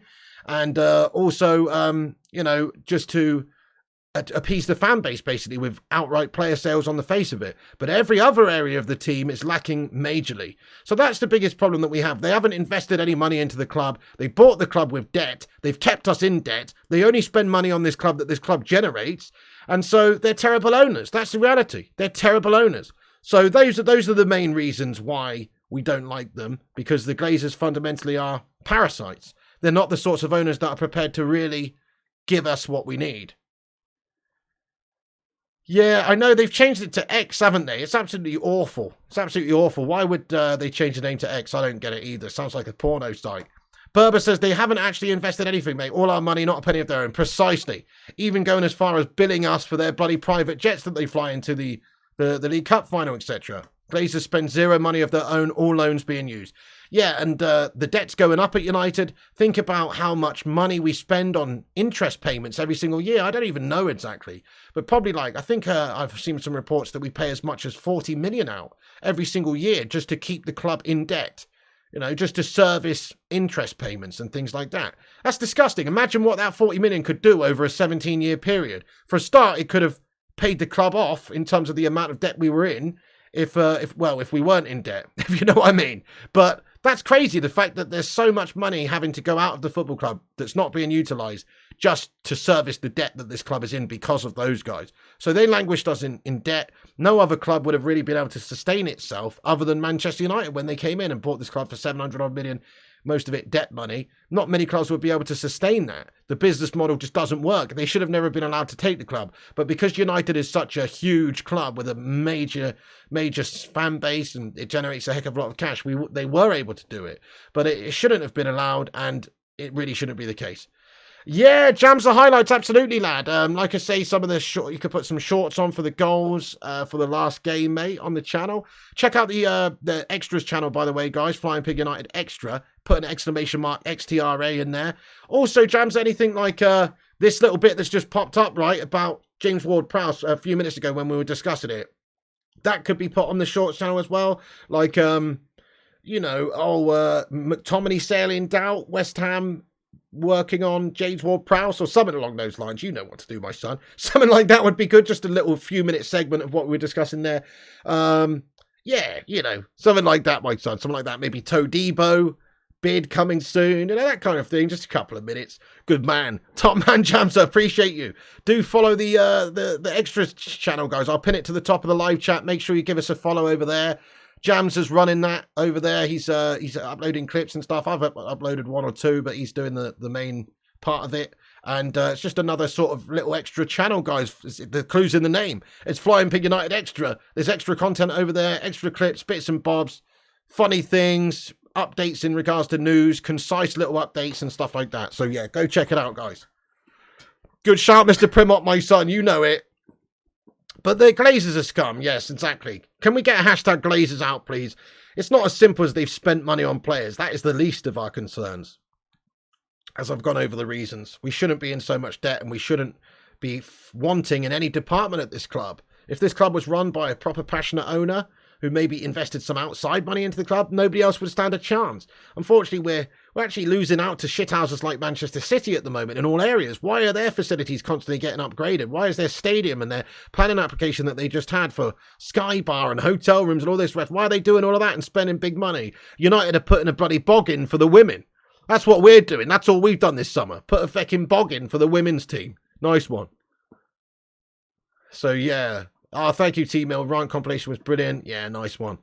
Can I just say, what difference does it make whether or not we sell Scott Mctominay? We are a top 4 outfit at best. We ain't winning the league. I'd be highly surprised if we finish second. Hey, K-Cadet lad. I think second is doable, mate. Second's doable because Ten Hag got third last year. We've improved the side. The idea is that we'll be hopefully progressing. Arsenal are a bunch of bottlers. I don't see Liverpool getting ahead of us this year, or Chelsea after they finish mid-table, or Spurs, or, you know, I think United can realistically aim for second, but unfortunately City just are a bit formidable right now. Unless they get punished, you know, unless they get punished, it's not quite likely that we will win the league. But I certainly think second is what we should be aiming for. Where do you see us finishing, lads and lasses, in the chat? Let us know, but I'm going second place. Ants Football and Gaming says, I've subscribed, Piggy. Top man, thank you for hitting that subscribe. Make sure you all subscribe to this channel, Flying Pig United, and also the extras channel, Flying Pig United Extra. Travis, it's good to have you back in here, mate. I think you've been in the last few nights. Great to see you. Give us a message if you want to start doing some thumbnails for me again, mate. Yours are better than mine, to be honest. So if you want to help me out and start doing some thumbnails and shit like that, let us know, lad. Rushmano, 231 likes. Let's be having you. Thank you, everyone, for dropping the thumbs up there. One big signing we challenge. Kane should be a red. Neymar should be a red.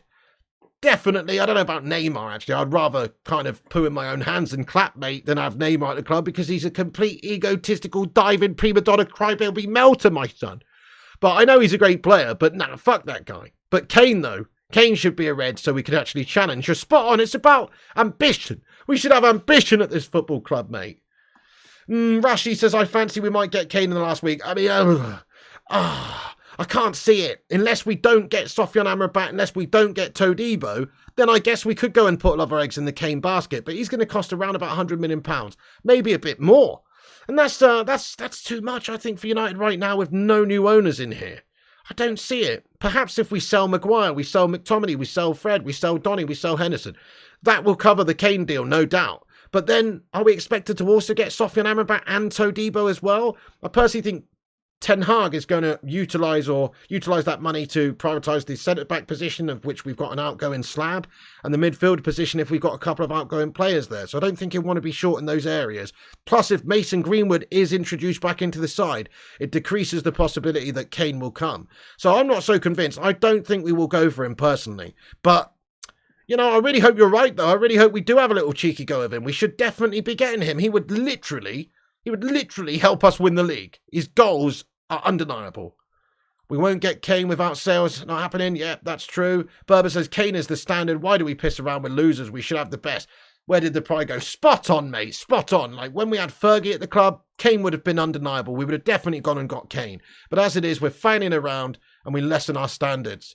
Sell Greenwood. Well, KB, I've said this many times actually, KB. I've said sell Greenwood for whatever you can get, 40 or 50 million, which represents a good sale, good deal for somebody else. It does represent a good deal for somebody that's got the potential to go on and still be one of the world's best players. That way you could cover half of what Kane's maybe worth.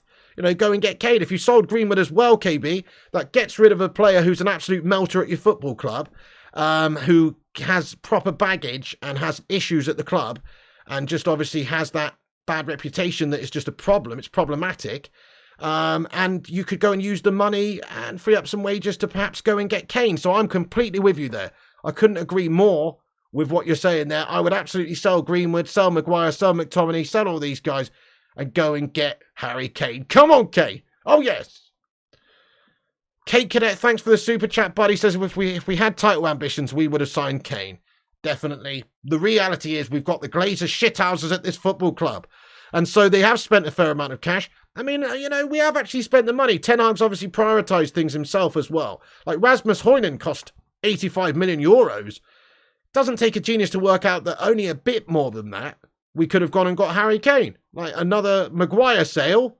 And then we could go and have put that money towards the Rasmus Højlund money. And instead of getting Rasmus Højlund, we could have got Kane.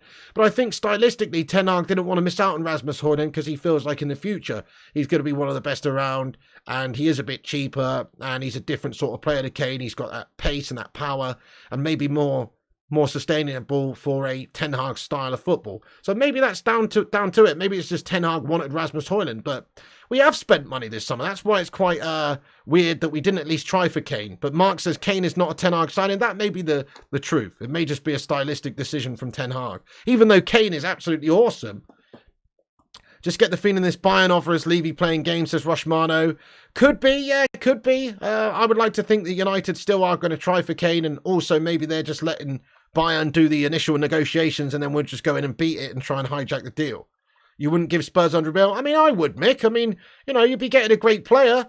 100 mil, yeah, okay. You don't want Spurs to have 100 mil, but they're getting 100 mil for a reason because Kane is the nuts of goal scorers. He's going to get you 30 goals a season nearly. And that's why Bayern are prepared to pay similar amounts of money to that because he's an absolute goal-scoring beast. Les Comerford says, Night Piggy, great show again. Thank you, Les. You have a wonderful evening, you Don. I appreciate you. Do you think you really needed Mount? No. Exactly. That's a great shout there, Jams of Highlights. What a fucking great comment, Bird. Mason Mount, or we just go and get Harry Kane and somebody, you know, we obviously have to put more cash towards it. But Mason Mount cost us 60 mil. I would have much preferred to go and get Harry Kane and Mason Mount stayed at Chelsea. And we paid a bit extra and put 100 million in for Spurs. I would have much preferred that. I don't know what we're actually doing with Mason Mount. Look, I'm not going to write him off just yet. He's just come. He's 24. Ten Hag obviously wants him and he's going to utilise him and he knows that he's stylistically what he wants, I guess. So we have to trust Eric Ten Hag. But I don't get it either. Mason Mount's bang average and we paid 60 mil for the guy. That could have been 60 million towards Harry Kane, which would have got us the best striker in the league if we'd have gone and actually got him. So I'm with you. I think Mount's a good player, but 60 mil's way too much. And when you factor in how much Spurs want for Kane and him with his last year, and the only reality of him staying in the Premier League is probably at Man United, crikey. It would have made a heck of a lot of sense for us to do it. Would have made a heck of a lot of sense. So very odd behaviour from Man United in this window in general, to be fair.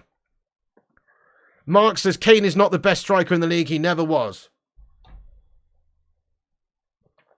You what? I mean, he's literally proven over the last 6 or 7 years. Go and look at the tallies. Go look at the goals. He's playing for a shit team and he manages to bag loads of goals. He scored 30 last year, mate. Yeah, Erling Haaland scored 36. Big fucking whoop. He's playing for Man City, easily the best team in the league. They won the fucking treble, lad. He's got them behind him. Imagine Kane up the top of Man City's team. He'd score way more goals. You know, it's the fact is he's doing that in spite of Spurs. You're totally wrong. He's literally the best proven goal scorer over the last 6 or 7 years, man. You're talking shite there, Mark Ken, lad. Come on. You're talking guff, lad. He was before Haaland. He is still. He's more complete a player than Haaland as well. His movement's exceptional. He scored 10-headed goals last season. He scores, you know, he can score the penalties. He can score from every area. He's got the movement. He's also got the vision. He can drop deep. He can get involved in the play. He's got the link up. He's got the passing. Erling Haaland's way more one-dimensional than Kane. Kane's brilliant. Kane's fantastic. Kane's one of the most complete forwards in the league. Erling Haaland's a one-season wonder. He's going to score 2 goals this season. Oh, he's fucking awesome. Come on, I don't get it. Luan France says Mount is 24. Kane is 30 going on 60. Well, actually, he's 30 going on 31. Luan France. I know what you're trying to say, but he's not. What's that got to do with anything? Anyway, he's in his best years of his career. He will still be able to play the same level of football in 3 years' time because his game is not based on physicality and speed. His game is based on cunning and finishing ability and movement. So he will still be awesome in 3 years' time, if you ask me. Mount, on the other hand, he'll probably still be shit in 3 years' time because he's fundamentally a bit of a gas job of a player. I don't understand why we've done that.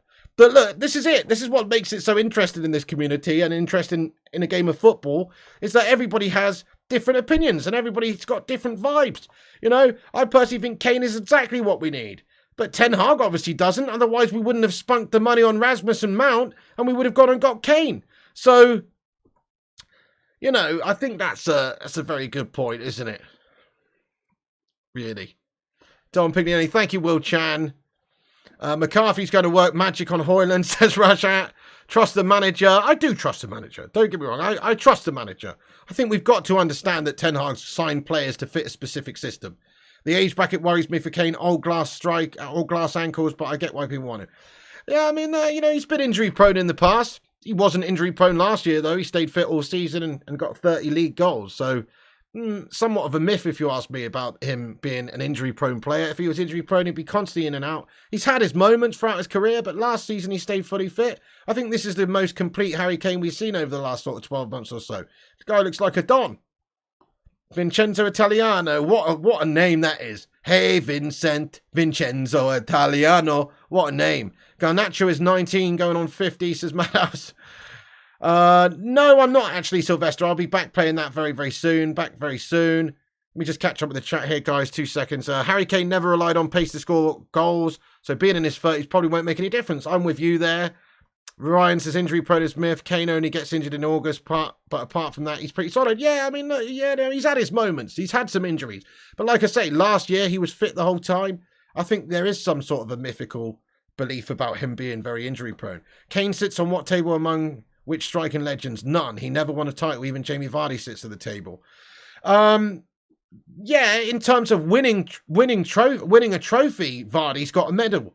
Vardy's got a winner's medal. But you compare Vardy's goal scoring rate to Kane's, and it doesn't look well, mate. To be honest, I mean that's just you keep dwelling on the fact that Kane hasn't won a title. He plays for Tottenham. That's the reality, mate.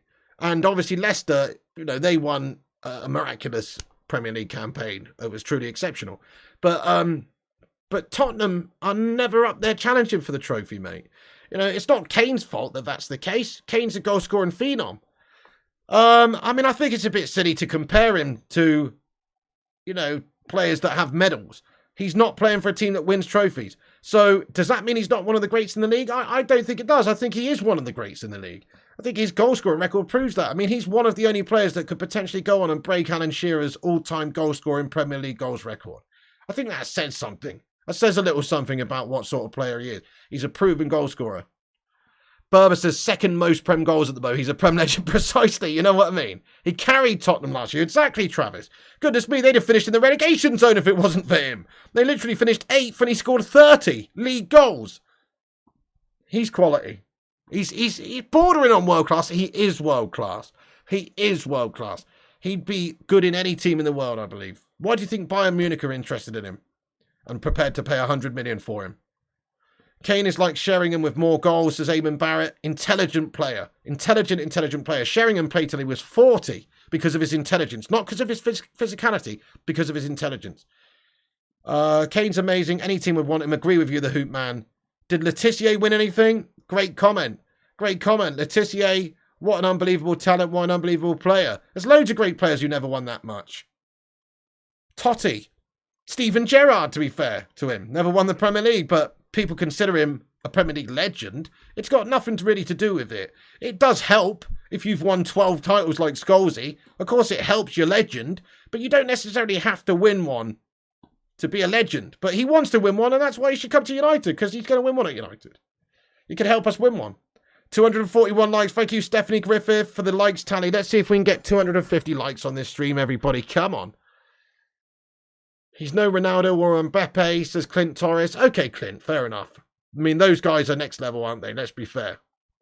Actually, Kane compared to Mbappe, I mean, you know, okay, he's not won a World Cup. But goal scoring wise, he's up there. Exactly, Dale. He's literally got the record for the all-time amount of goals for England and will probably absolutely surpass Wayne Rooney's tally by a mammoth amount by the time he's done. Ronaldinho never won as much as Bale. Does that make Bale a better player, says Must Play? Exactly. You know. I think we paid too much money for him, honest, Ronaldo, so maybe wasted a bit of cash. I'd have given you 35 million for him, to be perfectly honest. So I guess you could read into that what you want, that maybe we wasted a bit of cash on him. But it's a Ten Hag signing. I'm happy for him to have him if that's what he wants. He's not even on Totti's level. Don't disrespect Totti, says Mark N. I was just making the comparison that Totti could have gone elsewhere and played like for a different league side in Italy or in the Premier League or wherever and won more stuff, but he elected to obviously stay at his team and not go and have that glory that he could have had. But he's still a fucking legend of Serie A. You know what I'm saying? He's still a fucking legend just because he didn't go and sell his soul and play for somebody else. Rooney was immense, Clint, to be honest. Subscribe to the channel. Yes, indeed. Hit the subscribe button if you haven't done so, guys. That'd be immense.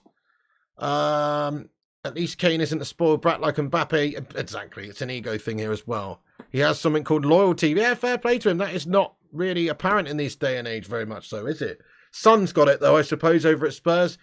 He's demented and he likes playing for Tottenham. What's the matter with that guy? Exactly. But anyway, fun times, guys. Fun times. I like the debate, but I do think if we can, we should absolutely try and get Harry Kane. Why wouldn't we? Proven beastly goal scorer. Yep, Letitia never won any trophies. Just looked it up. Really, wow. I mean, Letitia was immense. What an unbelievable player. He was absolute genius on the ball. And he's just stayed at Southampton. He could have probably played for all the top teams in the world if he wanted to, but he just liked to get boozed up and play for Southampton. Kate says, it's just funny, Duke. I mean, if we put Kane and Son into the United setup, I think we could put us up there with City. 100% agreed. Man, imagine having those two. Fun times indeed. Kane and Totti is WC. What? I mean, remember, England were actually only a penalty away, basically, from winning the European Championships as well. So that's something to consider. Was it European Championships? Yeah. Shearer won with Blackburn. He did. He won one with Blackburn. That's true. Absolutely.